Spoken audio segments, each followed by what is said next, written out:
दिल हमारा बड़ा कमज़ोर होता है। हम छोटी छोटी बात से ना अपने दिल को जो है ना और मज़ीद कमज़ोर कर देते हैं। दिल आज़ारियाँ हो गई, दिल पे बोझ हो गया, बहुत से ऐसे दुख दर्द हम सब चीज़ें कहते हैं दिल पे, मगर ये हमारे सारे मुहावरे। असल में दिल जो है बीमार हो जाता है, फिर दिल में वैसी खून की गर्दिश नहीं रहती, फिर दिल जो है वो एक हमारे पूरे जिस्म का जो एक सबसे अहम इम्पॉर्टेंट पार्ट है, जिसकी वजह से हम कहते हैं कि पूरा जो हमारा जिस्म के सारे जो आर्गन हैं वो एक्टिव होते हैं, चल रहे होते हैं और उनकी ब्लड सर्कुलेशन होती है। अगर दिल ने खून देना ही बंद कर दिया आगे बॉडी में तो वो फिर बहुत सीवियर मसला हो जाता है। तो दिल बहुत संभाल के रखने वाली चीज़ है और दिल का ख्याल भी बहुत ज़्यादा रखना है। हम अपनी हर चीज़ का ख्याल रखते हैं, मगर दिल का ख्याल कैसे रखना है इसके लिए हमने आज ख़ास तौर पे मधु किया है ज़बरदस्त। हमारे पास प्रोफेसर नुमान नसीर कार्डियोलॉजिस्ट हैं। आज हमें बताएंगे कि लाइफस्टाइल ऑफ हार्ट पेशेंट्स, हम कैसे उनकी लाइफस्टाइल को चेंज कर सकते हैं। अस्सलाम वालेकुम। वालेकुम अस्सलाम, क्या हाल है जी आप? अल्लाह का शुक्र है, ठीक ठाक। सबसे पहले तो मैं ये चाहूँगी कि यहीं से आ जाएं कि एक पेशेंट है, उसको सपोज़ हार्ट की डिजीज़ है या हार्ट अटैक हुआ, कोई प्रॉब्लम है, तो उसको अपने लाइफस्टाइल को कैसे चेंज करना है अब और कैसे लेके चलना है? बड़ा अच्छा सवाल है। तो किसी पेशेंट को अगर हार्ट अटैक हो और उसके बाद उसने कैसे लाइफस्टाइल में अपने आप को मॉडिफाई करना है, तो उसमें डाइट से शुरू करना चाहिए, जिसमें डाइट में उसको सब्जियां, फल, दालें, उन सब पे फोकस करते हुए main source of caloric intake जो है अपना उनके ऊपर रखे, और चिकनाट, मीठा, बेकरी, हलवाई की चीज़ें, सॉफ्ट ड्रिंक्स, इन सब से जो है इज्तनाब करें, उनको अवॉइड करें। जो स्टडीज़ हुई हैं सपोर्ट करती हैं कि मेडिटेरेनियन डाइट जो है वो पैटर्न जो है वो इन्हीं चीज़ों पे बेस्ड है, सब्ज़ी फल दालों के ऊपर, उसके ऊपर प्लांट बेस्ड फूड्स के ऊपर करके फोकस करके खाएं, तो that is the best form of diet you can have. तो that should be your main focus on the diet. लोग डाइट में और बाकी चीज़ें पूछते हैं कि जी अंडा खा सकते हैं कि नहीं खा सकते, तो there no negative studies on. अपने खाना हो तो एक अंडा रोज़ का ज़रूर खाएं, जर्दी के साथ खाएं बेशक। अच्छा, सफ़ेदियाँ सब योग भी खा सकते हैं, सफ़ेदियाँ बेशक दो ले लें। डॉक्टर साहब, ये जो आपने चिकनाई की बात की थी, इधर में साथ फिर आगे चलते हैं कि ये जो चिकनाई है ये तो हमें सोर्स इधर से मिल जाता है, तेल, घी, मक्खन, डेयरी मिल्क वगैरह, इन चीज़ों से भी, डेयरी प्रोडक्ट्स। तो अब ये जो चिकनाई है, ये वाला जो चिकना फैट है, ये अब अपनी ज़िंदगी से कैसे हटाएं, या फिर कोई और ऐसे तेल या ऑयल कोई चीज़ है जो हम इस्तेमाल कर सकते हैं? जी बिल्कुल, बड़ा एक्सीलेंट क्वेश्चन। ऑयल में ये कि जो मेडिटेरेनियन ये जो ऑलिव ऑयल है रॉ फॉर्म में cold compressed, that is a healthy oil. जिन ऑयल्स में भी पॉली अनसेचुरेटेड फैट्स होते हैं, जिनमें ये ऑलिव ऑयल जो जैतून का तेल है वो बड़ा अच्छा तेल है। अच्छा। उसमें आप रोटी डिप करके खाएं, उसको सैलेड पे डाल के खाएं। पक के खानों में देयर इज अ कंसर्न कि ऑयल्स हाइड्रोजनेट हो जाते हैं। यूज़ तो आपको वेजिटेबल ऑयल से करने चाहिए, वेजिटेबल ऑयल से करने चाहिए, बट घी मक्खन में यूज़ करने में सिर्फ ये होता है उसमें ट्रांससेचुरेटेड फैटी एसिड्स होते हैं। अच्छा। लोग कहते हैं जी घर में बन जाता है तो खालिस होगा, बट उसमें ये इशू होता है कि ट्रांससेचुरेटेड फैटी एसिड्स होते हैं, तो उनको अवॉइड करना चाहिए। वेजिटेबल ऑयल्स आर प्रेफर्ड, और वेजिटेबल ऑयल्स में जो है आपका ऑलिव ऑयल के ऊपर एक्चुअली स्टडी भी आई हुई है which showed some positive results, तो वो सबसे बेस्ट है। तो ऑलिव ऑयल को जब हम बहुत हीट में पका लेते तो हैं, वो उसका there is a concern that वो हाइड्रोजनेट हो जाए और उसका फिर वो फ़ायदा ना रहे। बिल्कुल। अच्छा। हाँ जी, हाँ जी। तो इसमें चिकनाट को कम करने के लिए अब low fat dairy products use कर सकते हैं साथ में, और अगर दूध वैसे इस्तेमाल करें तो मलाईदार के यूज़ कर लें, और लो फैट आपको योगर्ट भी मिल जाता है, तो जो दही वगैरह है वो भी लो फैट यूज़ कर लें उसमें साथ। और वो जो सूरजमुखी के फूल का तेल और पत्तों के again vegetable oils are preferred, yes, vegetable oils are preferred over other oils के दूसरे। आप वैसे घी मक्खन को इस्तेमाल करें तो वेजिटेबल ऑयल्स आर प्रेफर्ड, ये भी खा सकते हैं। हैं। अच्छा, heart patients. But olive oil is a better form of oil, but generally deep fried चीज़ों को अवॉइड करें। अगर खाना है तो ग्रिल्ड हो, स्टर फ्राइड हो तो वो बेहतर है। दूसरा, लोग चिकन, फिश, इन चीज़ों का पूछते हैं, वो खा लें, लेकिन अगर डीप फ्राइड हैं तो they are as bad as meat, तो इसलिए ग्रिल्ड हो या स्टर फ्राइड हो। गोश्त का भी लोग पूछते हैं कि अगर गोश्त हफ्ते में एक आधी बार आप लीन फॉर्म में चर्बी उतरवा के खा रहे हैं तो दैट इज़ ओके। तो हर चीज़ इतदाल के साथ, but main source of caloric intake सब्जी फल दालों पे रखते हुए।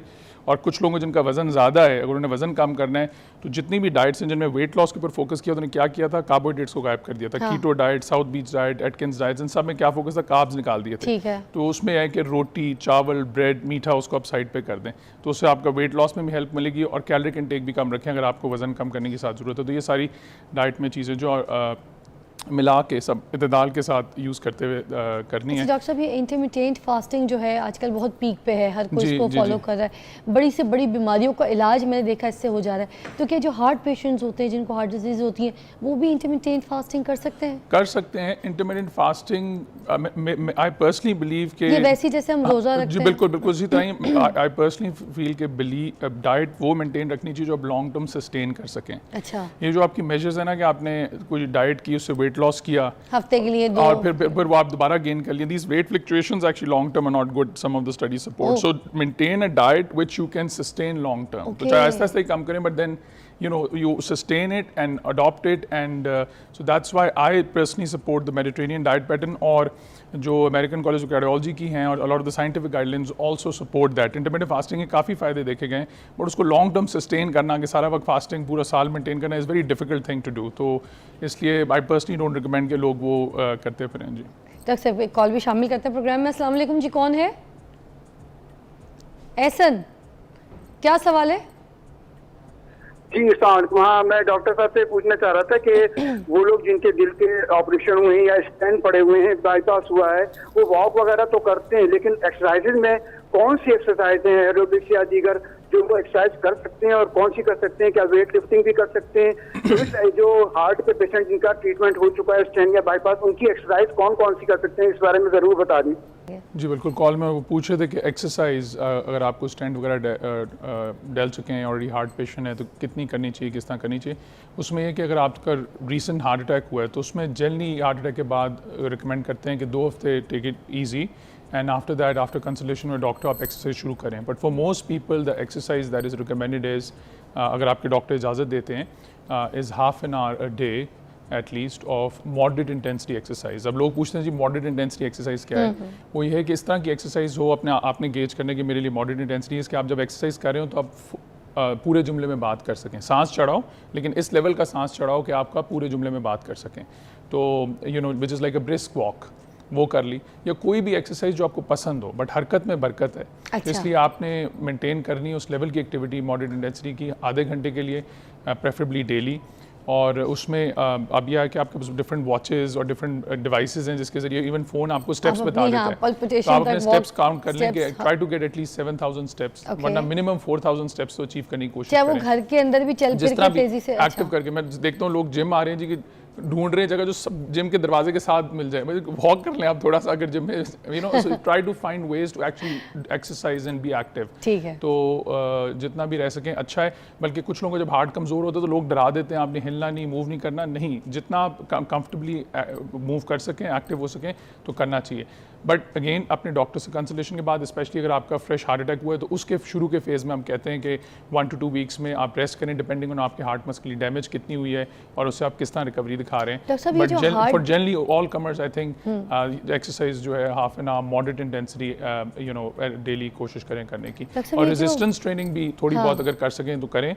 उसमें यह है कि मसल मास वगैरह बिल्ड करके आप इंसुलिन रेजिस्टेंस को कम करते हैं, आपकी शुगर लेवल्स भी बेहतर होती हैं, तो भी कर सकते हैं। लेकिन एक्सरसाइज में मैं एक रूल ज़रूर बताता हूँ, it's very good for you, but sudden heavy activity जिसको आपकी आदत नहीं है वो नहीं करनी चाहिए।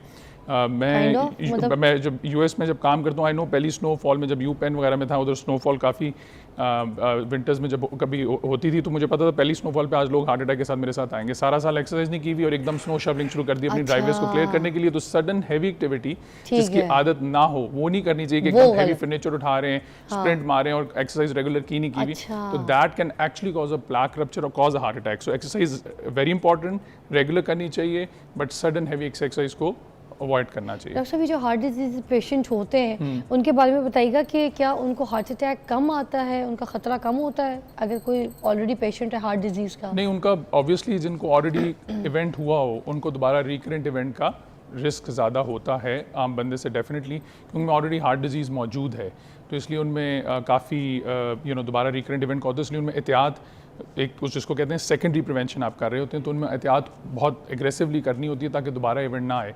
जो स्टेंट बाईपास आप करते हैं वो एक मैकेनिकल फिक्स होता है, किसी बंद नाली की शरान के लिए आपने कर दिया, लेकिन आगे नई बंदिशें ना आए, नए ब्लॉकेजेस ना आए। वो जिस्म में एक बीमारी होती है एथेरोस्क्लेरोसिस, वो आपके सर से पाँव तक नालियों में चल रही है। उसको रोकने के लिए आपने सारी ये लाइफस्टाइल की चीज़ें जो हमने डाइट की पहले डिस्कशन की वो करनी है, एक्सरसाइज करनी है। अगर आप सिगरेट पीते हैं तो उससे अवॉइड करना है। आपने जो है स्लीप पैटर्न अपना अच्छा रखना है, वो भी आपका अगर सही ना हो तो एंडोथेलियल डिस्फंक्शन को कंट्रीब्यूट करता है। एनवायरनमेंट पोल्यूशन को कि अच्छी एनवायरनमेंट में रह सकें, सारी चीज़ों को आपने लाइफस्टाइल को जो है आपने अच्छा रखना है ताकि वो एथेरोस्क्लेरोसिस ग्रो ना करे। और जो भी आपके रिस्क फैक्टर्स हैं, जिस तरह शुगर है, ब्लड प्रेशर है, कोलेस्ट्रॉल है, इन सब को आपने साथ कंट्रोल में रखना है अपने डॉक्टर के साथ रुजू करते हुए। ठीक है डॉक्टर साहब, एक कॉल है, आपसे कुछ सवाल करेंगे जी। मोहम्मद यासीन साहब अस्सलाम वालेकुम जी, क्या पूछेंगे? हेलो मोहम्मद यासीन, उनकी कॉल कट गई है। आप लोग कॉल कर सकते हैं, सवाल कर सकते हैं, डॉक्टर साहब मेरे साथ मौजूद हैं। हम तो सॉरी क्योंकि बात चल रही होती तो मुश्किल से आपकी कॉल में कंट्रोल कर सकती हूँ। कोलेस्ट्रॉल के बारे में बताइएगा, क्या कोलेस्ट्रॉल वाला जो पेशेंट होता है जिसका बहुत बड़ा रहता है हर वक्त, उसको भी हार्ट डिजीज़ जल्दी हो जाती हैं, हार्ट अटैक? जी बिल्कुल बिल्कुल, डेफिनेटली। सो कोलेस्ट्रॉल के लिए I think every adult should get the cholesterol level checked, fasting sugar checked, simple way ये आपके रिस्क फैक्टर्स आइडेंटिफाई हो जाएंगे। शुगर, ब्लड प्रेशर, कोलेस्ट्रॉल मैं कहता हूँ कि इनकी मैनिफेस्टेशंस बहुत लेट होती हैं, they are all silent killers. तो इनको आप पीरियडिकली चेक कराते रहा करें ताकि कंट्रोल में रखें। तो कोलेस्ट्रॉल में यह है कि कुछ लोगों को तो फेमिलियल होता है, जेनेटिक इशू होता है कि उनके फेमिलियल डिसऑर्डर होता है कि कोलेस्ट्रॉल बचपन से ही बहुत हाई रह रही होती है कि लिवर आपकी कोलेस्ट्रॉल बहुत ज़्यादा बनाता है।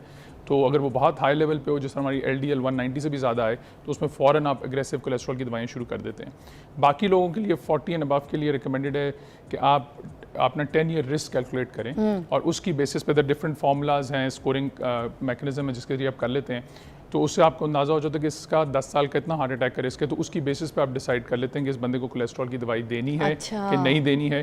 किसी को ऑलरेडी नॉन हार्ट डिजीज़ है तो उसको तो देनी देनी है, उसमें कोई क्वेश्चन नहीं है। लोग कहते हैं जी मेरी कोलेस्ट्रॉल नॉर्मल है, वो ब्लड टेस्ट की रिपोर्ट को देख के, but that number is different from everyone. कि अगर कोई आप यंग हेल्दी बंदा है उसके लिए वो नंबर कट ऑफ जो लैब रिपोर्ट पे वो ठीक होगा, लेकिन आपके 10 ईयर रिस्क पे क्या है, आपको नॉन हार्ट डिजीज़ है कि नहीं, उन बेसिस पे आपने कोलेस्ट्रॉल की दवाई को एडजस्ट करना होता है और नंबर को नीचे लेके आना होता है। किसी को ऑलरेडी हार्ट अटैक हो तो उसकी LDL 55 रिकमेंडेड है। अच्छा अच्छा। तो so you have to be हर बंदे इंडिविजुअलाइज करके आपने ट्रीटमेंट डॉक्टर साहब यासीन की कॉल है। अस्सलाम वालेकुम मोहम्मद यासीन, क्या पूछेंगे? जल्दी से पूछ लें, टाइम नहीं है, पूछ ले जल्दी। वॉल्यूम टीवी का भी खोला हुआ है, टाइम खत्म हो गया। जवाब जी।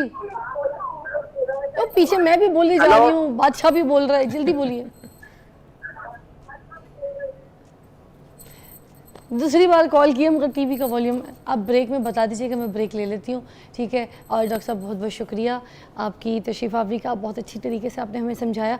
मगर मैं आपको दोबारा भी बुलाऊंगी क्योंकि ये दिल का मामला है और दिल के मामले में मुझे लगता है सबका दिल जो है वो सेहतमंद होना चाहिए, स्ट्रॉन्ग होना चाहिए। तो आप देखते रहिए मॉर्निंग विद स्टार, ब्रेक के बाद मिलते हैं।